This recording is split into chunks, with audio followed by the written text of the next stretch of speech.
Hey there, Saber fans. Shamim here. It's Thursday night, Friday morning.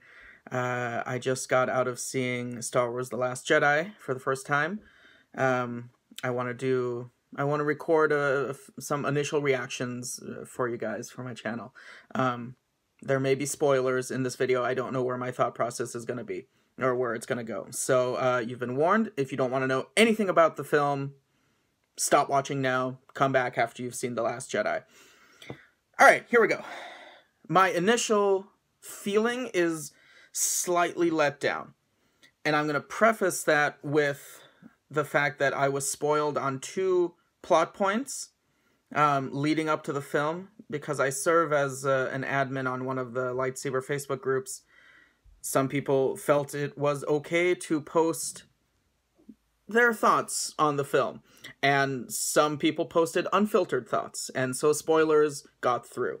And as an admin, I saw those before I removed those posts and those people from the group. So two major plot points were spoiled. I've made a spoiler warning. So Kylo killing Snoke was spoiled for me, it was also spoiled that something happened to the Graflex lightsaber, that it was damaged in some way. Those were two things that were ruined for me. Specifically, plot points. Non-specific plot points that were spoiled was every post that I had seen, both outside and in lightsaber groups on Facebook, were people saying, "Oh my God, best Star Wars movie. That was amazing. You guys are in for such a ride." They hyped it up. I feel a little too much. And maybe it was just a combination of what I ate prior to going into the film, or the fact that the seats in the theater that I was in were not the most comfortable. I have no idea what it was. But I left the theater feeling a little let down. I did not feel this way with Force Awakens. I did not feel this way with Rogue One. I immediately thoroughly enjoyed both films. I'm also going to say that it's Thursday night now. Tomorrow, Friday night, I'm going to go again. I'm going to watch it again. So I'm going to be able to have fresh perspective, seeing it for the second time, really get to review it and analyze it a bit more.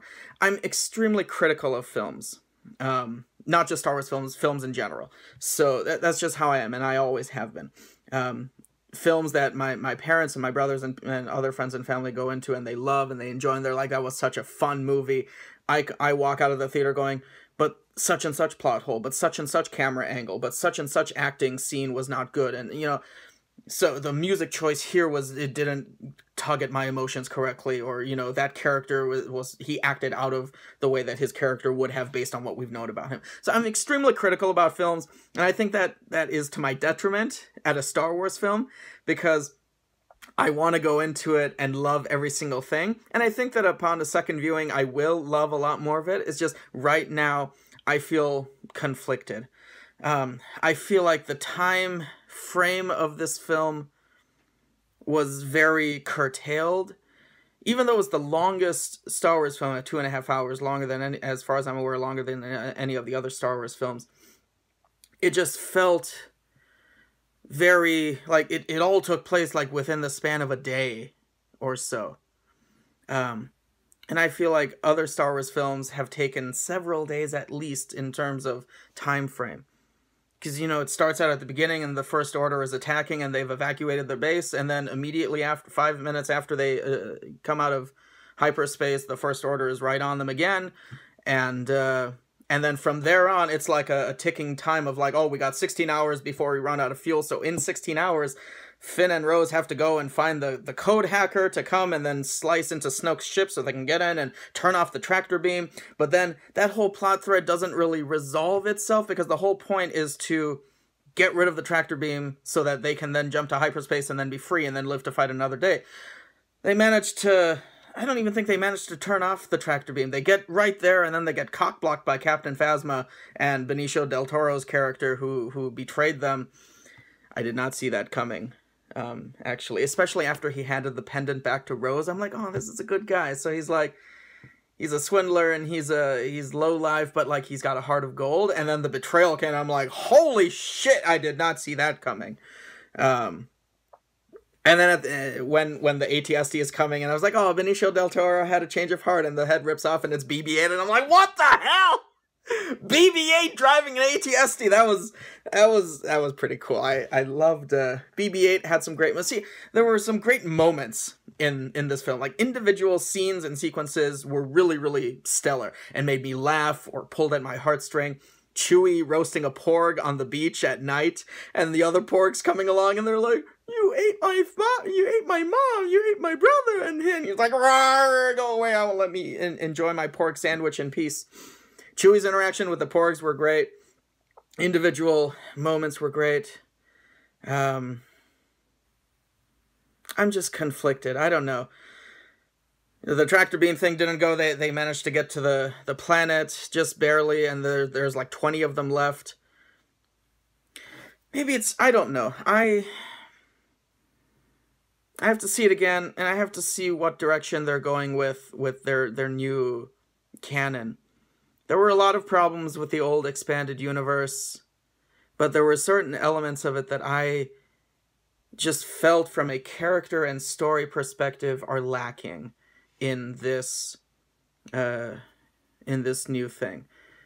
That scene between Luke and, well, of course, spoilers, that scene between Luke and Yoda's Force Ghost on Ahch-To, where Yoda reminds Luke, pass on what you have learned. And he sort of reprimands him that, like, you tried and then you failed and you went and closed yourself off. You know, pass on not only your strengths and your wisdom, but also pass on your failures and the lessons you've learned from those failures and your flaws and your weaknesses. I thought that was great. And he didn't really have an opportunity to take Yoda's wisdom and reapply it to his life, because he goes into that Force trance and projects himself and then distracts Kylo so that the 20 Resistance people can escape, and then he transforms into the Force and flows away and dies. So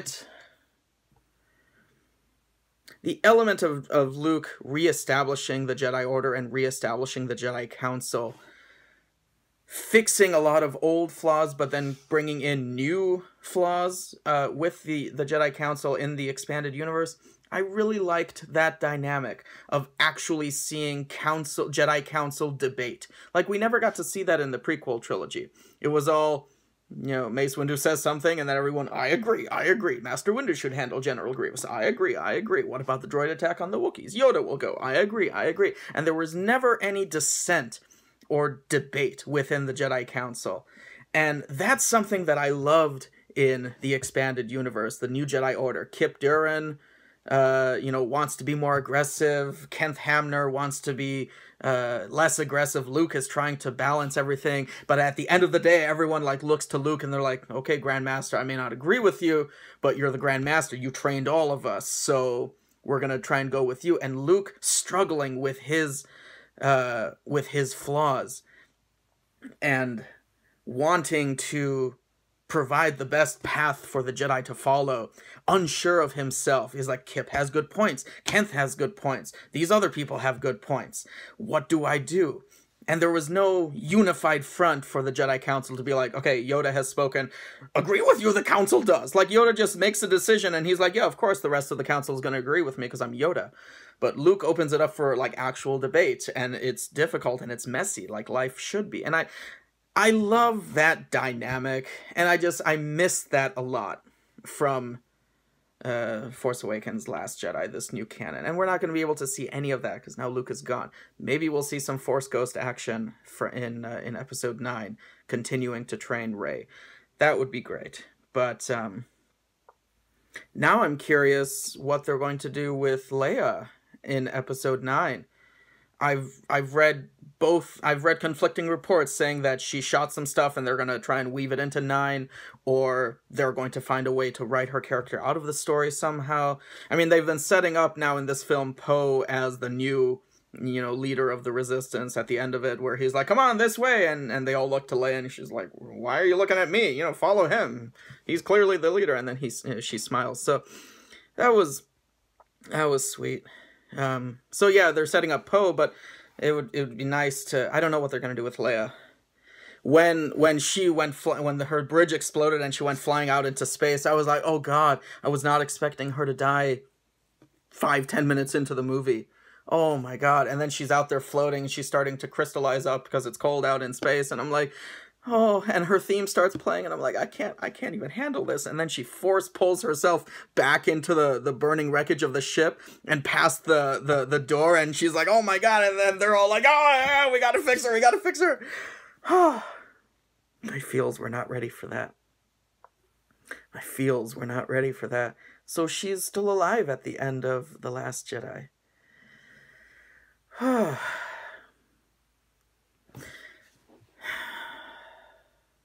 So Snoke is gone.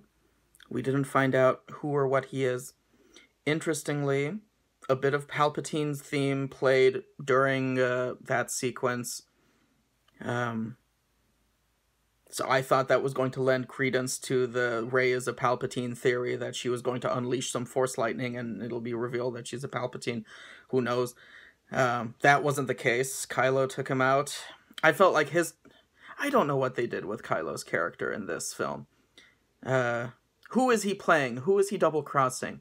First, it seems like he's double-crossing Snoke by reaching out to Rey.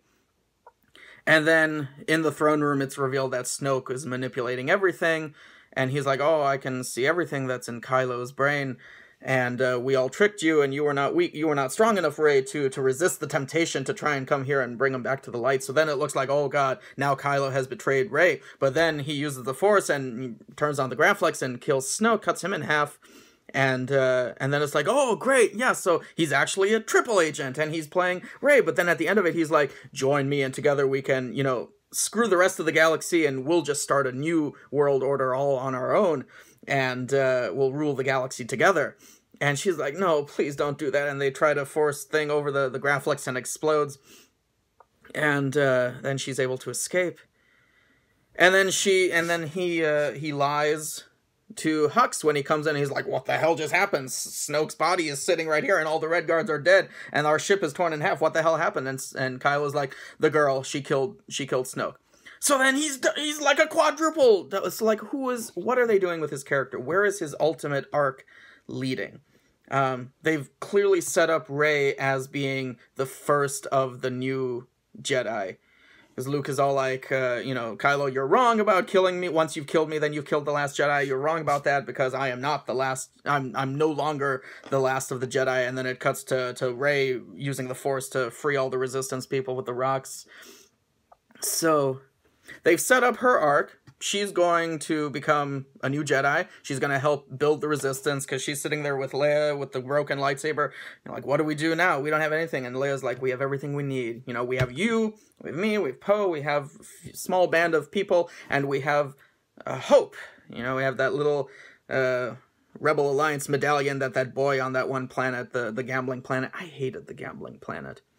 I thought it added nothing to the film. That would have been a beautiful scene for Billy D. Williams. Why couldn't it have been Billy D. Williams, who, Lando Calrissian, who is the expert slicer? And they're like, you know, Maz is like, I know one guy who can help you. It's Lando Calrissian. Where would Lando be? He would be on a planet that's a casino. That's literally his character. He's a gambler.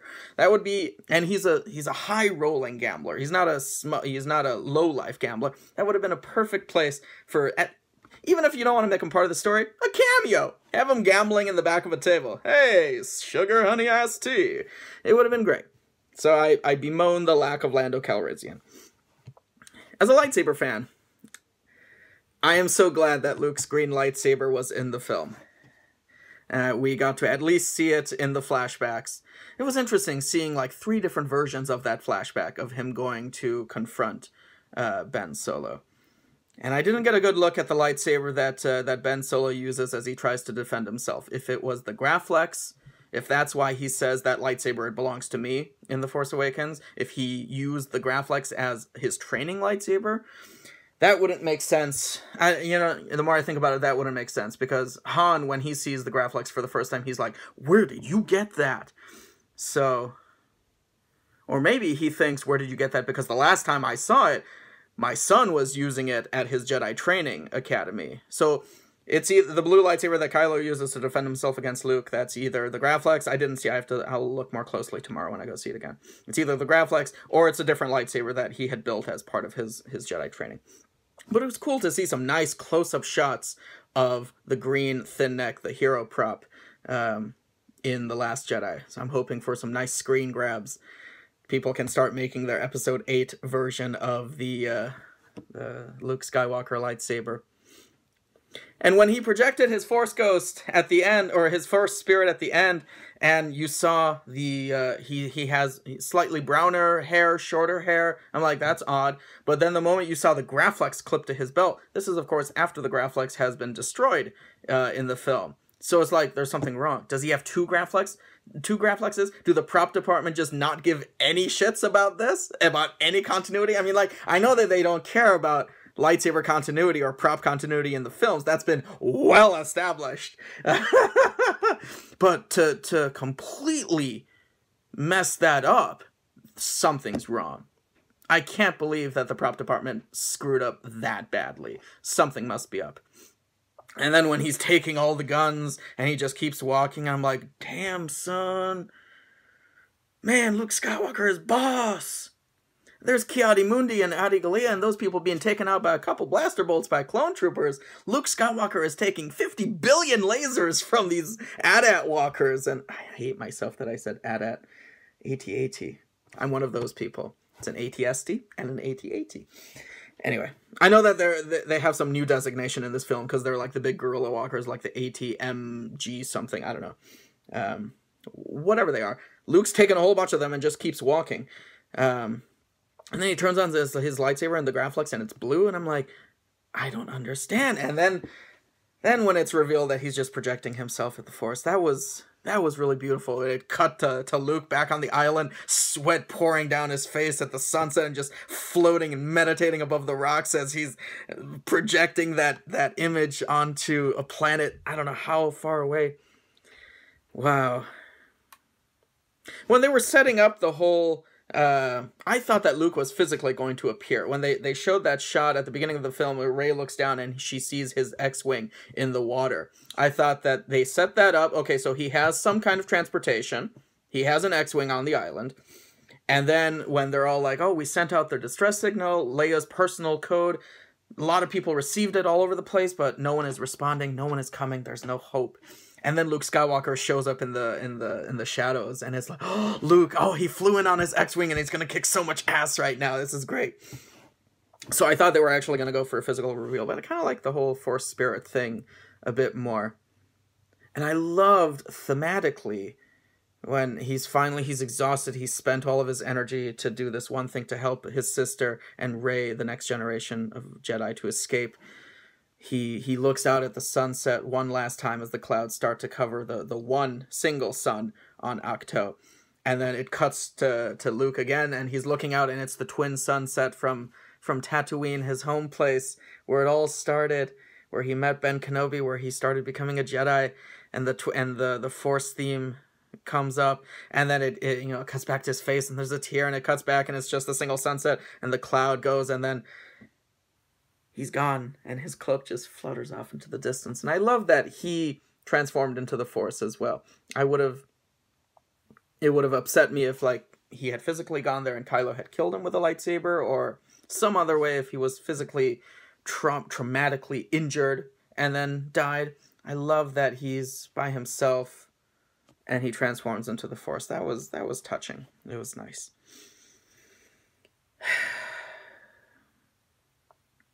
I like Rose, the new character, new love interest for Finn. That was cute. There were one or two glances near the end where Finn is tucking an injured Rose into the bed, and Rey looks over. And I hope to God they don't play any kind of love triangle bullshit in the next movie. I don't want to see any of that. I platonically ship Rey and Finn. I've never wanted them to be romantically involved with each other. And so when I saw this Rose character was introduced, and then in all the press junkets and whatnot, Finn and Rose have always sort of been together, and they go off on a mission together, etc., etc. I was like, I hope that they make her the love interest for Finn. That would be so sweet. And I really like the actress that they got, Marie Tran, something Tran. And she had a great energy about her, and I loved her, you know, her connection with her sister. Anyway, she was a fun new character. I enjoyed her. Admiral Akbar is dead. It's no more traps. No more traps, guys. I don't know what to do with myself. Admiral Akbar is dead. And now I'm very sad. I think he passed away in his sleep of old age in the expanded universe. This is something that at least the film is doing for me. It's making me more excited to go back and reread the expanded universe. I'm really thinking, I want to close this video, because I ranted for a bit about the expanded universe, the extended universe, expanded universe, the Legends canon earlier in this video.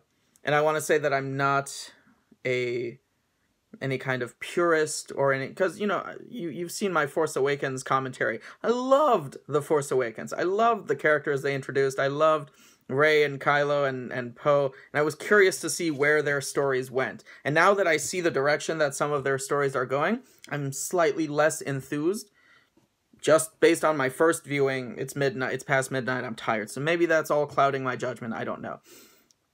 I'm going to go online, I'm going to watch a whole bunch of reviews to see the vast majority of people agree with me or disagree with me. I'm pretty sure that I'm in the minority walking out of the theater and being slightly disappointed or let down. Especially since, you know, Disney has this new 3-movie deal with Rian Johnson. They're like, wow, we love The Last Jedi so much that we're going to have him direct 3 new movies even before The Last Jedi was released. So, like, that got me even more excited about The Last Jedi. I just feel a little bit let down. So with all of that, I feel a little bit let down, but I'm excited about going back and re-experiencing the Star Wars that I personally grew up with as a kid, with the Legends continuity. I really do look at these as 2 separate continuities that spring from the same origin story, or the same original source material of the original trilogy. In the same way that when you think of Batman, there is no one single canon. There's no one single storyline. You have Christopher Nolan series of Batman. That's one continuity. You have the new Ben Affleck Batman in live action. That's another continuity of Batman. They don't overlap at all. They spring from the same origin story of Bruce Wayne's parents being killed, and then he becomes Batman. That's sort of the original trilogy of Batman. You have the animated series, you have the Arkham video games, you have the original comics, you know? So you have all these different continuities for Batman, as an example. And I feel the same way about Star Wars. Your original trilogy is your backstory, is your origin, and then you have currently two separate paths. You have the old expanded universe. That's the way one set of authors and authors of content decided to take the story. Now you have Disney deciding a different direction. Some of the elements overlap. Some of them are wildly different. And both of them exist simultaneously for me. Both of them are Star Wars. There are some elements in one or the other that I may prefer over, you know, over each other, one over the other. But I don't think either one is less valid or either one is less Star Wars, to me personally. I know that some people will say that official canon is what Disney is doing now, and because it is official canon, it should trump anything that has come prior. And I totally get and I understand that viewpoint, and I respect that viewpoint, and I'm not trying to argue against that viewpoint if that's the viewpoint that you have, and you want to discount everything that came in Legends continuity and only hold Disney continuity as hard and true and the one single canon to rule them all. Power to you. That's not how I operate. Both of them exist. Both are perfectly valid realms, multiverses of Star Wars, if you will. So I'm a little disappointed in what the Disney canon is doing. So I'm going to go and I'm going to keep rereading New Jedi Order and kind of dive back into the storylines and the characters that I grew up with and that I enjoyed. And I'm going to go see The Last Jedi again tomorrow. And hopefully I will have a much more positive experience and I will appreciate the entire film a lot more. Because right now I appreciate individual elements of it. I don't quite appreciate the entire whole. So that's my spoilery review. wow, it's late. I can't even talk anymore. So yeah, that's all I have to say for now. Thank you all for sitting through all this and listening to my thoughts. Comment below if you want. I'll try and respond to some discussions. Keep it civil. So yeah, thanks so much for watching. May the Force be with you.